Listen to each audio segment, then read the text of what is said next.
CBS 1910 at 10, turning to the Bible to change your body. We'll show you why people are starting a program called the Daniel Fast, based on the Bible figure, tonight on 10 at 10. And now on to this morning's top stories. Good morning, and thanks for joining us for the CBS 19 This Morning update. I'm Clint Yates. And I'm Dana Huey.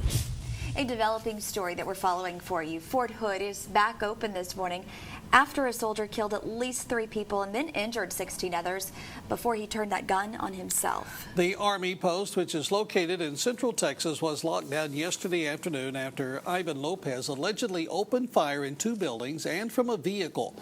Investigators say he was using a semi-automatic pistol. Yesterday's shooting brings back painful memories of a similar incident that happened back in 2009.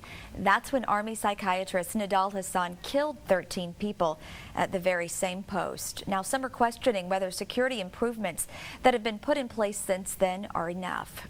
A search of Lake Tawakoni last month did in fact turn up the gun used in the murders of the Kaufman County District Attorney, his wife, and the Assistant DA, Mark Cassie. A search warrant affidavit said the 2 guns and a black mask were found in the water during a search on March 5th. Former Kaufman County Justice of the Peace, Eric Williams, and his wife, Kim, faced capital murder charges for the shooting deaths last year. Jury selection for Eric Williams' trial began last Friday. His trial is set to start in October. He faces the death penalty if he's convicted. A new factory will soon be opening in Marshall. The Spanish company Rio Ammunition will call East Texas home. Dirt was turned where the location where the factory will be producing the shotgun shells in Marshall. The factory is expected to provide between 60 to 80 skilled jobs and choose Marshall over a dozen other cities. The City of Marshall provided over $1 million in incentives for the company, including the land and the building. The Marshall Economic Development Corporation board member Jerry Benson says it has been a long process. Benson says Marshall should see a return on its investment in 2 years. Rio Ammunition is a subsidiary company of Maxim Sporting Goods.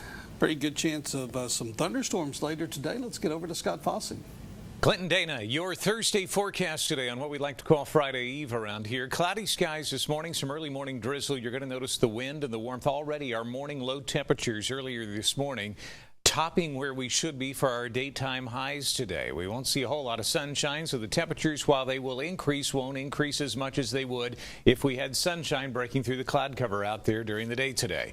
We'll call for highs near 78. Now, the other big news, other than the wind and warmth, is the chance for rain and some strong to isolated severe thunderstorms. This particular computer model showing thunderstorms breaking out around lunchtime east of Dallas-Fort Worth. I really think this happens by mid to late afternoon going into the nighttime hours tonight. A cold front does not sweep through East Texas until around midnight, and with peak afternoon heating, some upper-level energy swinging in from the west, plenty of instability and moisture out there. There's a slight risk for some severe weather, with high winds and hail being the main threat. Your highs today in the upper 70s, cooler tomorrow, 68. Thank you, Scott. For the very latest all day long, go to CBS19.tv or TylerPaper.com.